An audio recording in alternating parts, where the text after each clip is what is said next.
Nganbana ai papagi nimba thungani ai ni papagi nimba thungan bangam drabadi ai ni papa nuksiba minam boigani beli harauna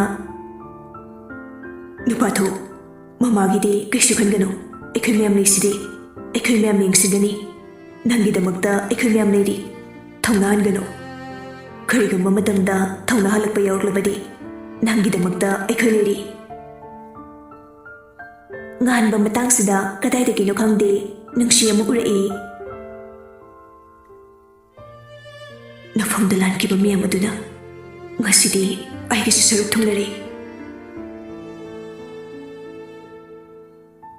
Joysan nomi nokmi yamna na kiri tanja duda magi pocket yauriba phone adu call lai laptop tu yengi aduga sa receipt tawi hello oi ai ni kedorage sodi ure ai ni soidre kaino fuklangda leitum thomba kumani hoi ngaramo hoi ni loibani na idi lobalake ngaramo ai chego patali hoi geta ngaramo thamoyare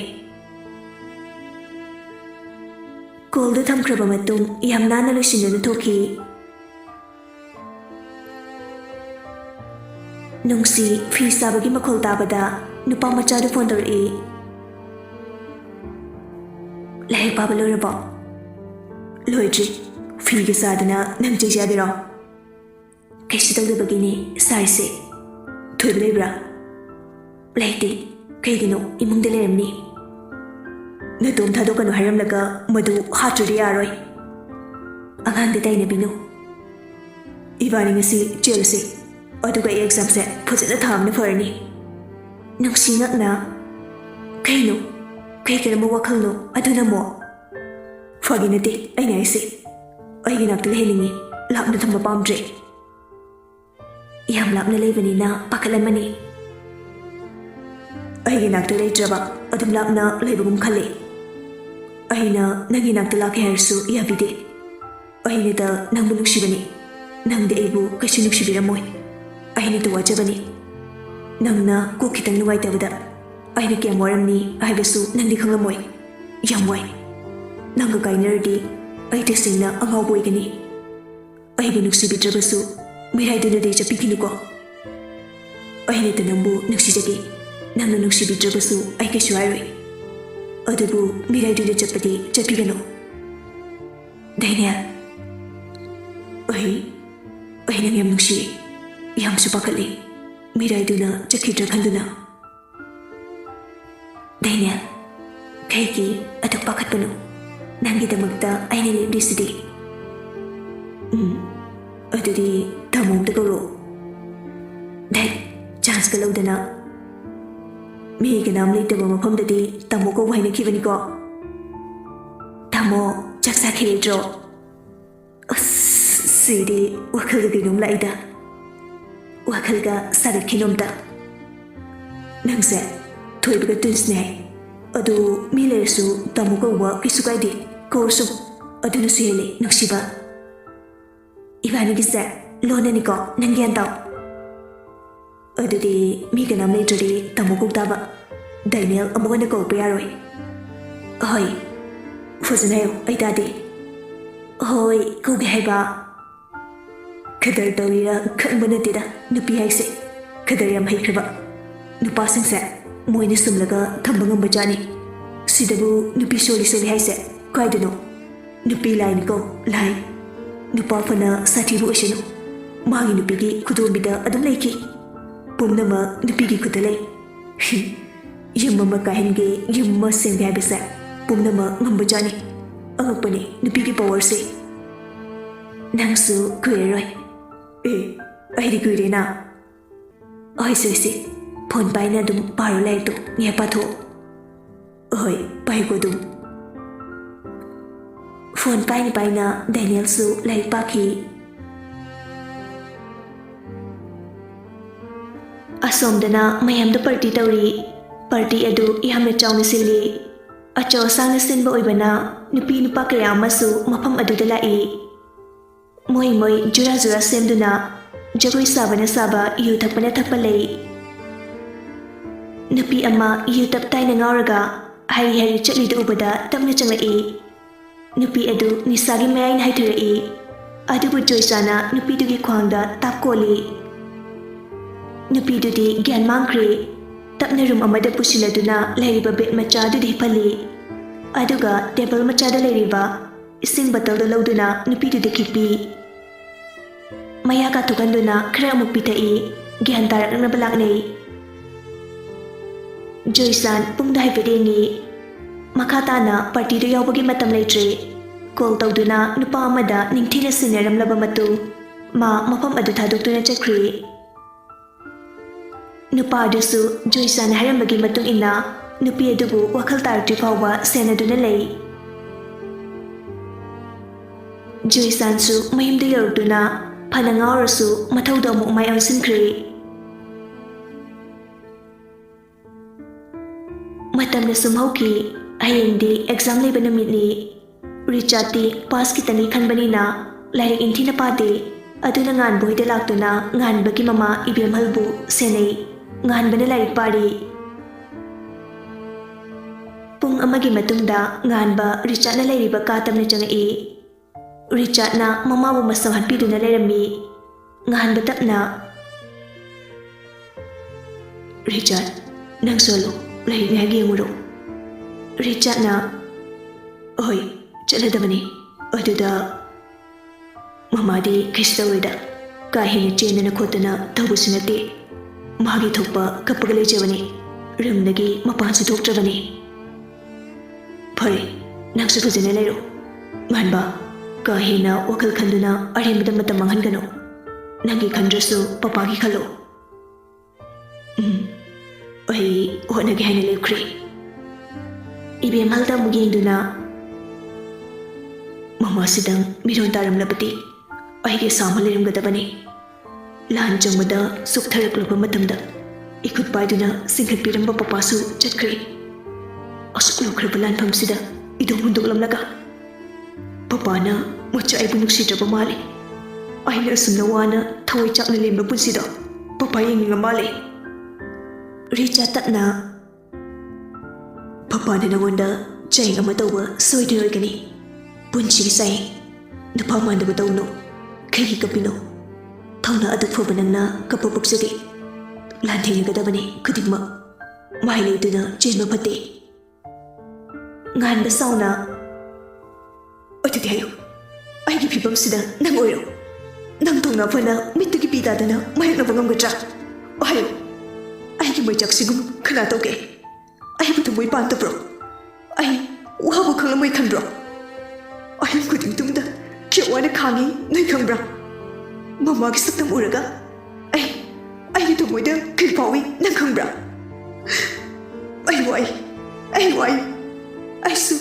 I stood away Bali.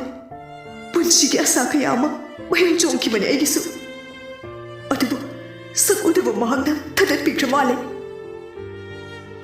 Asiaiduna, Krukunduna Kapi, Nasitanete, Asuna Kapa. Ngasin ahubo sunati, ngasina aroibo sunati asum nakapa.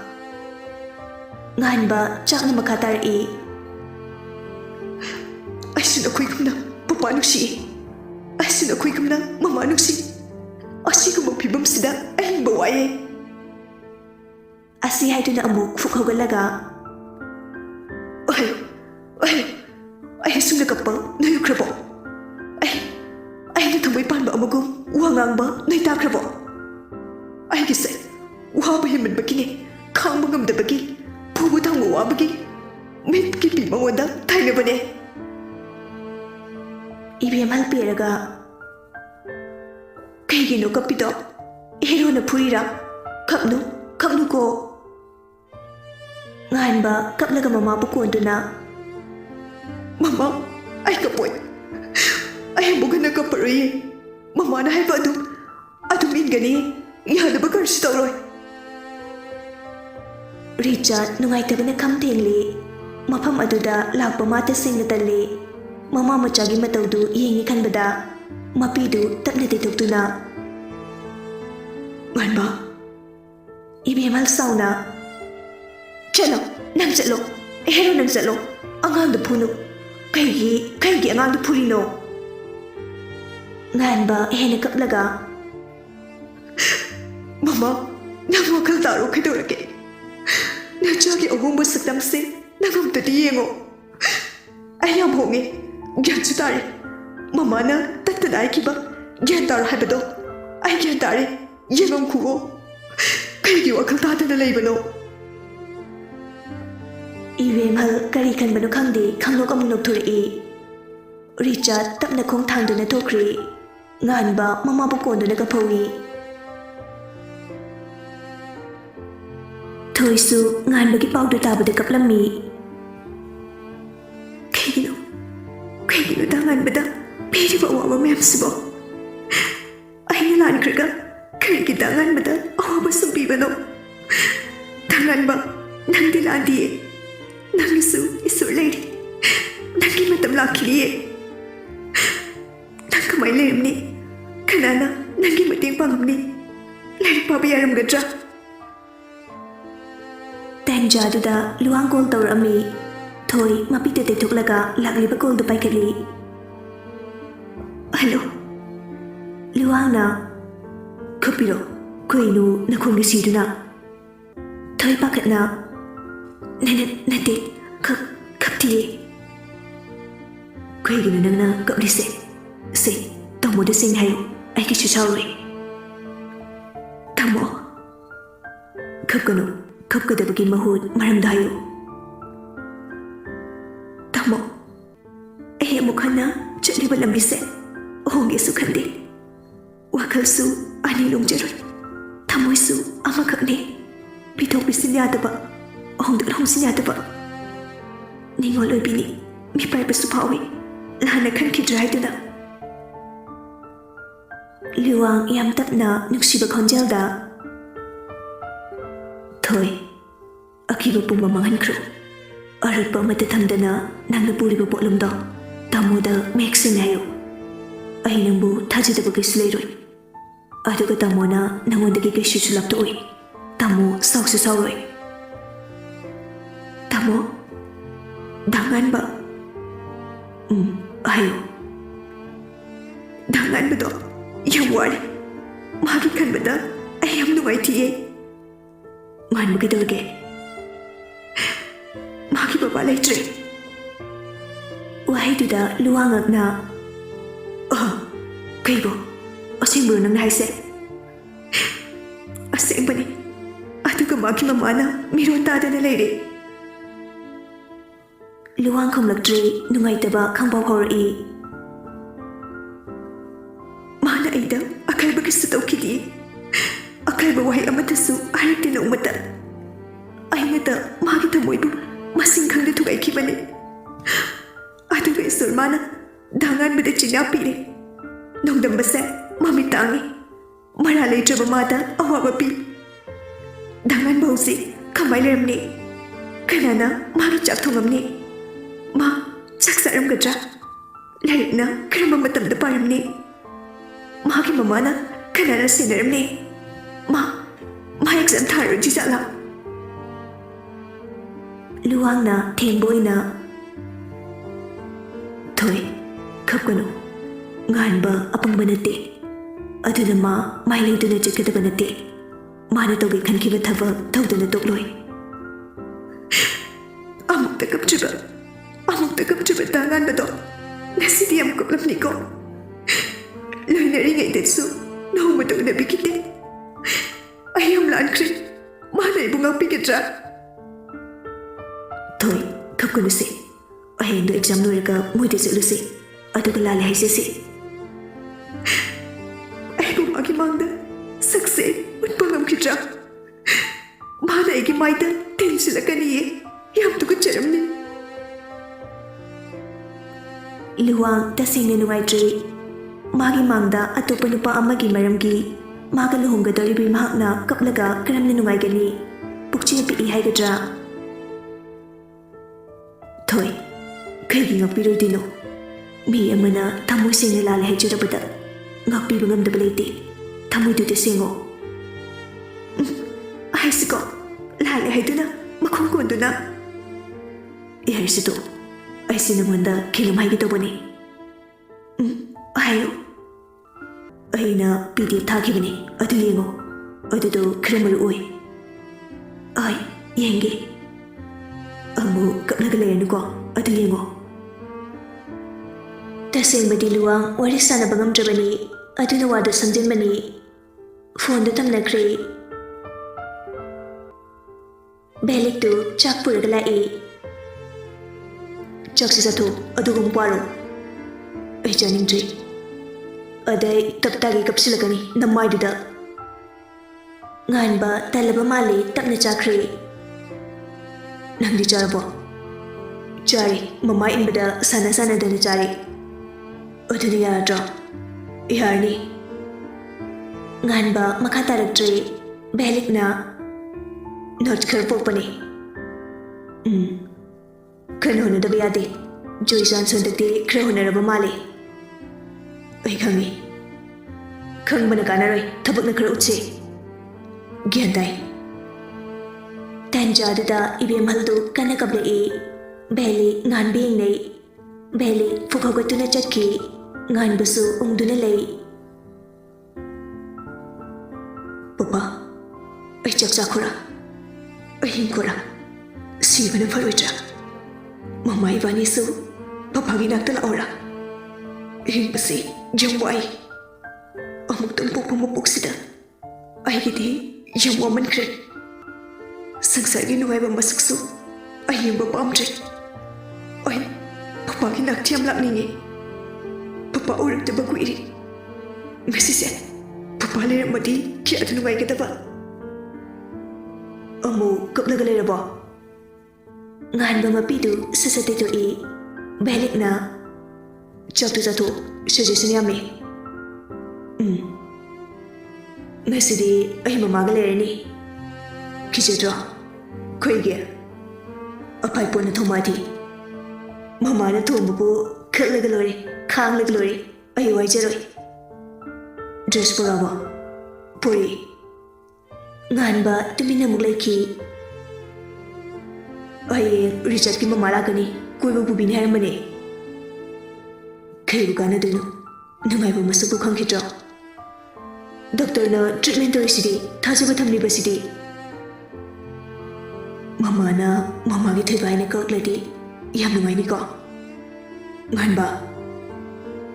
Ngan ba fit ningam da nanok tu na. Punsisingay ko. Ngasi unaram ba aheng unani hay bilati. Nong da mama na karitam ba kang mangamdi.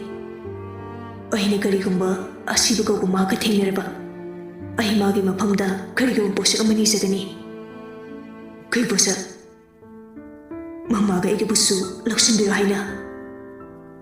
Ngan ba? Nang ikoy miyam say nung sida ba? Chira ba matanda?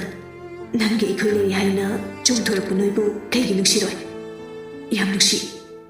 Adu bu himbadi ay yung wari. Belik na. Papaginin badi. Ngan ba tuminalay kri.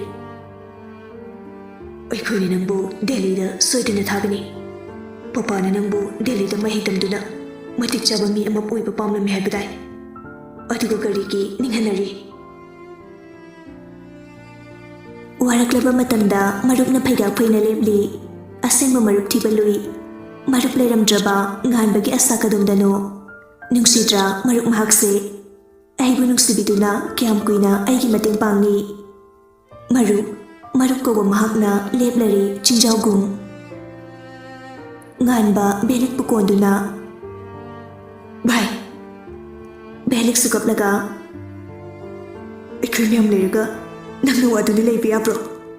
Nangna nangi papa leitre haiduna kapni bado. Ikul miyam gi papa sidi. Nangi papa ni kan mangam loitro. Ikul gi papa di nangi papa na tabro. Nangi su papa leiri kalo. Aigi papa na su nangbu macho amagum nuksibane. Ngan ba makontok na kaple. Bhai. Belik na. Aisu mangawag tiba. Wayam na ngangba, chukadaba aisu kamoy pali. Nangna wado na leraga, ay ꯑꯩꯈꯣꯏ ꯌꯦꯡꯕ ꯉꯝꯂꯝꯅꯤ ꯈꯟꯕ꯭ꯔꯣ? ꯅꯪꯁꯦ ꯌꯥꯝ ꯅꯨꯡꯁꯤꯌꯦ ꯑꯩꯈꯣꯏ ꯃꯌꯥꯝꯅ꯫